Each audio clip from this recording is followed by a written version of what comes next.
ایک طرف لبنان اپنا یوم آزادی منا رہا تھا اور دوسری طرف سرحدوں پر دھواں، خوف اور کشیدگی کی ایک نئی لہر اٹھ رہی تھی۔ اسی موقع پر حزب اللہ نے ایک سخت اور دو ٹوک اعلان کرتے ہوئے نہ صرف اپنی پالیسی واضح کی ہے بلکہ یہ بھی باور کرا دیا ہے کہ خطے کی جنگی خطرات ابھی ختم نہیں ہوئی ہیں۔ حزب اللہ نے دو ٹوک کہا ہے کہ ہمارے ہتھیار لبنان کی قوت ہیں اور ہم انہیں ترک نہیں کریں گے۔ لبنان کے جنوبی علاقوں میں جاری اسرائیلی حملوں کو اقوام متحدہ کی قراردادوں کے منافی قرار دیتے ہوئے حزب اللہ نے واضح پیغام دیا ہے کہ لبنانی خود مختاری اور آزادی کا دفاع ہر قیمت پر کیا جائے گا، چاہے اس کے لیے کوئی بھی راستہ کیوں نہ اپنانا پڑے۔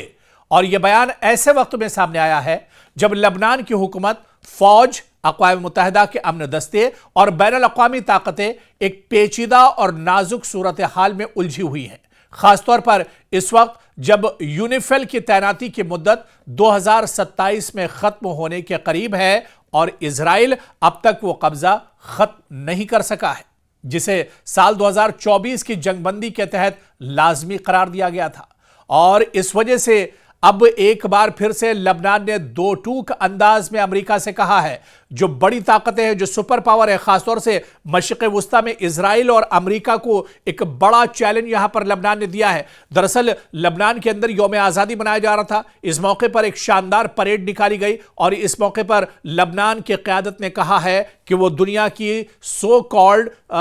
کہی جانے والی جو سپر پاور ہے انہیں اسے کوئی ڈر اور خوف نہیں ہے۔ اور جس طرح سے امریکہ نے اور اسرائیل نے یہ کہا تھا کہ لبنان کو اپنے ہتھیار چھوڑ دینے چاہیے اور مین اسٹریم میں لوٹ کر آنا چاہیے، ایسے میں دو ٹوک انداز میں اب لبنان کی طرف سے کہا گیا ہے کہ لبنان کے ہتھیار دراصل اس کی اپنی حفاظت کے لیے ہے۔ لبنان دہشت گردی کے لیے ہتھیار نہیں اٹھاتا ہے بلکہ حزب اللہ اور لبنان اپنی حفاظت کے لیے یہ ہتھیار اٹھا رہے ہیں، اور ایسے میں دو ٹوک اور کرارا جواب امریکہ اور اسرائیل کو دیا گیا ہے۔ آپ دیکھیں کہ لبنانی صدر جوزف اوان کی یقین دہانی کے بعد اقوام متحدہ کا دباؤ اور حزب اللہ کا سخت موقف سامنے آیا ہے، اور یہ سب مل کر خطے میں ایک ایسے بحران کی تصویر کھینچتے ہیں جو آزادی کے جشن سے زیادہ آزمائش کی گھڑی معلوم ہوتا ہے۔ لبنان میں سرگرم حزب اللہ ملیشیا نے لبنان کی یوم آزادی کے موقع پر اپنے اس عزم کا اعادہ کرتے ہوئے اعلان کیا ہے کہ اسرائیل کا مقابلہ کرنے کے لیے ہر ممکنہ ذرائع استعمال کیے جاتے رہیں گے۔ آپ کو بتا دیں کہ جمعے کے روز جاری کردہ اس بیان میں یہ بھی کہا گیا ہے کہ حزب اللہ کے ہتھیار اور قوت لبنان کی قوت ہے، لبنان کی طاقت ہے، اور ہم اس سے دستبردار نہیں ہو سکتے ہیں۔ آپ کو بتا دیں کہ بار بار یہ بات کہی گئی ہے امریکہ کی طرف سے بھی، اسرائیل کی طرف سے، اور خاص طور سے جو بڑی دنیا کی طاقتیں ہیں ان کی طرف سے، اور سب سے زیادہ جو پریشانی حزب اللہ سے اگر کسی کو ہوتی ہے تو وہ اسرائیل ہے۔ بنیامین نتنیاہو کی سرکار بار بار دباؤ ڈالتی ہے، چاہے اقوام متحدہ کی بات کریں یا دنیا کے الگ جو فورم ہے وہاں پر اس آواز کو اٹھاتی ہے اسرائیلی حکومت کی ایک طرح سے جو لبنان کی سرکار ہے، جو حزب اللہ ہے، جو تنظیم ہے، اس پر ایک طرح سے بین ہونا چاہیے اور ان کے ہتھیار ضبط ہونے چاہیے۔ لیکن دوسری طرف ببانگ دہل ایک طرح سے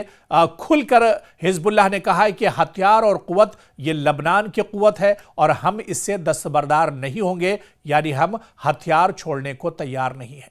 دوسری جانب اسرائیلی فوج کے جنوبی لبنان میں جاری حملوں کے بارے میں حزب اللہ نے کہا ہے کہ اقوام متحدہ کے قرارداد کے باوجود یہ حملے جاری ہے جو لبنان کی آزادی کے لیے بہت بڑا خطرہ ہے، اس لیے اپنی آزادی کا تحفظ کرنا لبنانی عوام کی ذمہ داری ہے، حزب اللہ کی ذمہ داری ہے۔ حزب اللہ کے جاری کردہ بیان میں یہ بھی کہا گیا ہے کہ لبنان کے تمام لوگوں کے درمیان اتحاد بہت اہم ہے تاکہ کسی بھی قسم کے غیر ملکی دباؤ اور حکم کو رد کیا جا سکے۔ ضرورت اس بات کی ہے کہ لبنان کی سرزمین پر لبنان کے حقوق اور لبنان کا دفاع کیا جائے، اور یہ ہمارا فطری حق ہے۔ دراصل یہ بیان حزب اللہ کی طرف سے آیا ہے، لبنان کی طرف سے یہ حکم آیا ہے کہ جب ہم اپنی ہی سرزمین پر ہیں تو پھر ہماری سرزمین سے ہمیں دستبردار کرنے کا حق کسی دوسرے کا نہیں ہے، اور اگر ہم ہتھیار اٹھاتے ہیں تو یہ ہتھیار یہ ہماری حفاظت کے لیے ہے، نہ کہ دوسرے کے لیے خطرے کے لیے۔ حزب اللہ نے اس موقع پر یہ بھی کہا ہے کہ اقوام متحدہ کی قرارداد نمبر 1701 پر عمل کیا جانا ضروری ہے اور اس کے لیے ہر ممکنہ کوششیں کی جانی چاہیے۔ جنگ بندی میں ضامن بننے والی مملکتوں سے بھی یہ مطالبہ کیا جاتا ہے کہ وہ اسرائیلی حملے رکوانے کے لیے اسرائیل پر دباؤ ڈالے اور اسرائیل کو مجبور کرے کہ وہ جنوبی لبنان کے اسرائیلی علاقوں سے اپنا قبضہ ختم کر دے۔ آپ کو یاد ہوگا کہ کئی بار ہم نے اس طرح کی سٹوری کی ہے، کئی بار ہم نے آپ کو بتایا ہے کہ لبنان کا جو جنوبی علاقہ ہے، اس جنوبی علاقے پر بہت بڑا ایک حصہ ہے جنوبی علاقہ لبنان کا، جہاں پر اسرائیل اپنا ناپاک قبضہ کیے ہوا ہے اور لگاتار جنوبی علاقے پر لبنان پر اسرائیل حملے کرتا رہتا ہے۔ یہاں سے جو بے گناہ لوگ ہیں انہیں کھدڑنے کی کوشش ہو رہی ہے، انہیں یہاں سے بھگانے کی کوشش ہو رہی ہے، اور اسرائیل کا دراصل اس کے پیچھے ناپاک منصوبہ ہے گریٹر اسرائیل، یعنی لبنان کے حصے پر قبضہ کرنا، اور لبنان کے جنوبی جو علاقہ ہے اس کے ایک بڑے حصے پر اسرائیل قبضہ کر چکا ہے اور یہاں پر لگاتار حملے کرتا رہتا ہے۔ لیکن ایک بار پھر سے لبنان حکومت نے اور حزب اللہ نے یہ واضح کر دیا ہے کہ وہ مرتے دم تک اور آخری وقت تک وہ اس طرح کا ناجائز قبضہ برداشت نہیں کریں گے۔ اس بیچ لبنان کے صدر نے حزب اللہ کے اسلحے سے متعلق قرارداد پر عمل کے لیے اپنی حکومتی عزم کو بھی دہرایا ہے۔ یورپی یونین کے وفد سے ملاقات کے دوران ان کا کہنا تھا کہ اگرچہ اسرائیل لبنان کے خلاف جارحیت جاری رکھے ہوئے ہے، مگر ہم اپنی ذمہ داریاں پوری طرح نبھا رہے ہیں۔ ادھر مبصرین کا خیال ہے، جو ایکسپرٹس ہیں ان کا ماننا ہے کہ سال 2027 میں یو این کے امن دستے یونیفیل کے لبنان میں تعیناتی کی مدت کے خاتمے سے پہلے حزب اللہ کا یوم آزادی پر دیا جانے والا بیان بہت اہم ہے، بہت امپورٹنٹ ہے۔ حزب اللہ سے اسلحہ واپس لینے اور اس کے بنیادی تنظیمی ڈھانچے کے خاتمے کے علاوہ اس کی سرنگوں کے خاتمے کے بعد بھی لبنانی فوج اس معاملے میں کامیاب نظر نہیں آتی۔ خصوصاً لبنانی شہریوں کے گھروں کی تلاشی کے سلسلے میں لبنانی فوج کو کافی دقتوں کا سامنا ہے۔ لبنانی فوج کو خطرہ ہے کہ تلاشی کے دوران تصادم ہو سکتا ہے۔ لبنانی فوج کو یہ بھی دقت درپیش ہے کہ اس کے اہلکاروں اور تلاشی کی کوششوں کے لیے اہلکاروں کی کمی کے علاوہ اس کے اہلکار پوری طرح ضروری اشیاء سے لیس نہیں ہیں۔ تو اب ایسے میں ایک بار پھر سے لبنان نے دو ٹوک انداز میں ایک طرح سے مشرق وسطیٰ کے اندر خاص طور سے اسرائیل کو بڑا چیلنج کیا ہے، اور لبنان نے کھلے طور پر کہہ دیا ہے کہ وہ اپنے ہتھیار چھوڑنے والا نہیں ہے۔ اس کے علاوہ جس طرح سے حزب اللہ پر یہ دباؤ ڈالا جا رہا ہے، کیونکہ